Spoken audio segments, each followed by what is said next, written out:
সেদিনকে ডাক্তারখানায় গেছিলাম, এইটা চুরি করে এনেছি। এটা কি বলে আমি ঠিক জানি না, কিন্তু আমি দেখেছি ডাক্তার এই দুটো এরকম কানের মধ্যে দিয়ে আর এরকম বুকে ধুক ধুক আওয়াজ শোনে। তার মানে এইটা দিয়ে দূরের কথা কাছে করে শোনা যায়। কি শুনবো কি শুনবো কি শুনবো? হ্যাঁ, এই বাড়িটায় একটা বউ নতুন বিয়ে হয়ে এসছে, আর শাশুড়িটাও ঠিকঠাক ভালো না।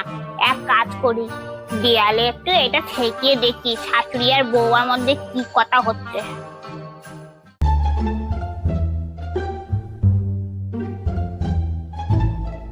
ও বৌমা শোনো, আমাদের পাড়ায় একটা মালতী বলে মহিলা আছে, বাড়িতে আসলে একদম ঢুকতে দেবে না, খুব বাজে মহিলা।